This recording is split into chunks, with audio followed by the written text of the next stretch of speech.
Even the United States itself, they adopted Basel II, but for the big 10 banks in the U.S. economy, not for all the banks. So we cannot say that Basel II was the cause of the financial crisis. But there were some, areas not covered, risks not addressed, some deficiencies in the Basel II mechanism, especially in the securitization. The securitization itself, we still don't have it in our economy. But it was not addressed in the right way under Basel II.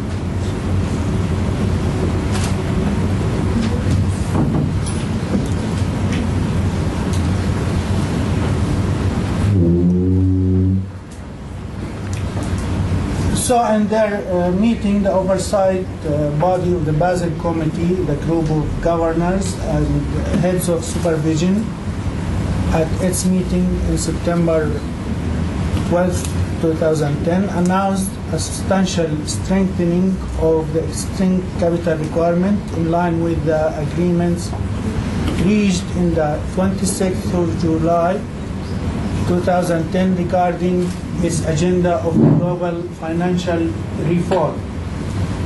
They adopted the new amendments. Actually, you cannot call the new amendments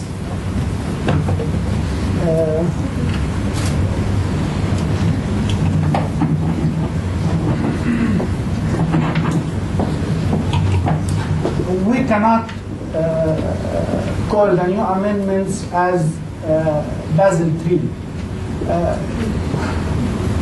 I see lots of young faces, and I don't know who of you came around the document of Basel II.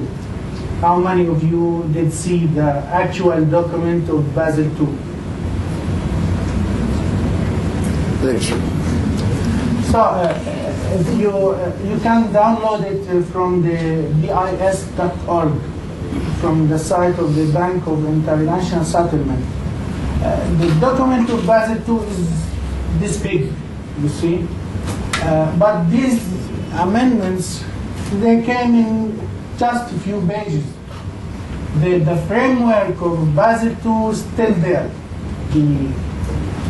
We have the most important pillar in the whole mechanism is Pillar 2, the supervisory review. It is still the building pillar in the Basel requirements. So these cannot be thought of as a new regulation for capital adequacy. These are just few amendments to the old regime.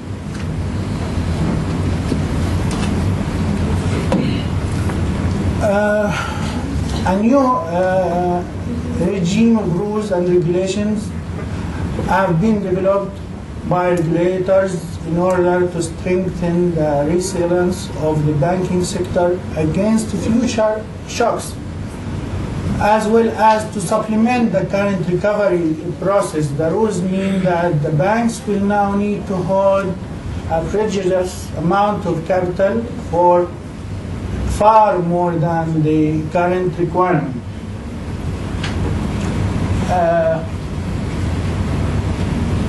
The basic change is the components of the regulatory capital. You see, in the past, if you were aware, if you know Basel I regime, they came up with risk weights, uniform risk weights for the asset side of the balance sheet. These risk weights will be applied to all banks, regardless of their size, complexity, or international presence. Basel I created some problems for the larger banks. They have been treated under Basel I, let's say Citibank or Deutsche Bank, is treated like Arab Land Bank or Al Ahli Bank or whatever.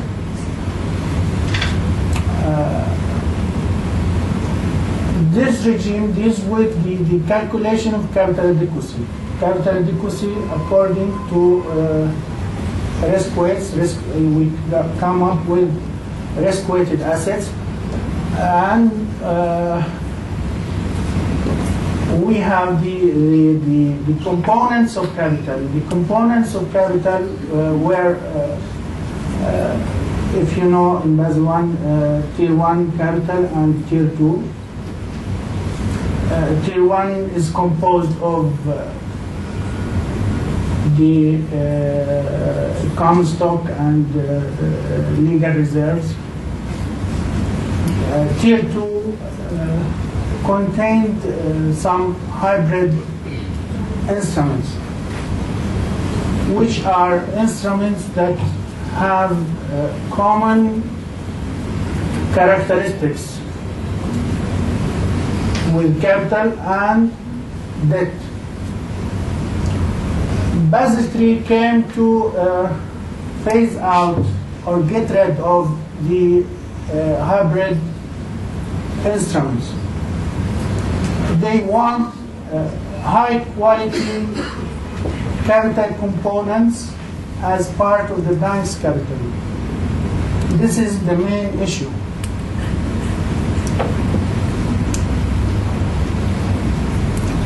In Basel III, we have a capital conservation buffer and a counter-cyclical buffer.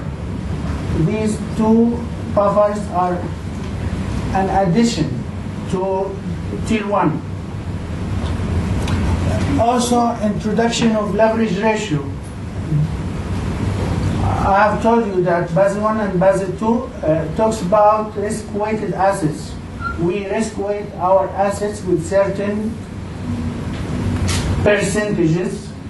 For example, claims on banks will have a risk weight of 20 to 50%, depending on the bank's rating.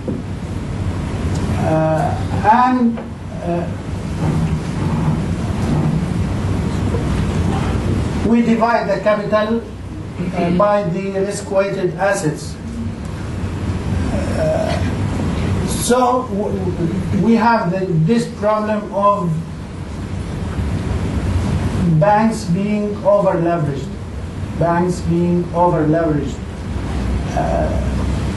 The Basel III mechanism came up with the leverage ratio. The leverage ratio is just to divide the capital of the bank by the total assets of the bank, without applying any risk weights.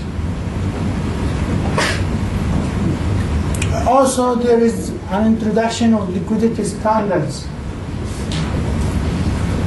The main cause of the crisis was due to liquidity problems in most of the banks. So we have two new ratios, the liquidity coverage ratio and the net stable funding ratio, and we will talk about these two as we proceed in our presentation.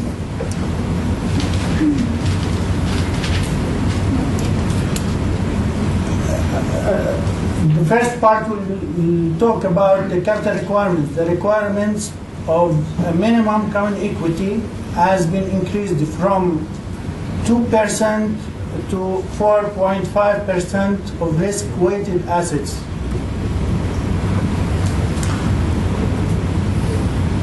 Member countries are to begin implementation on January 1st, 2013, and hence must integrate the rules with national laws and regulations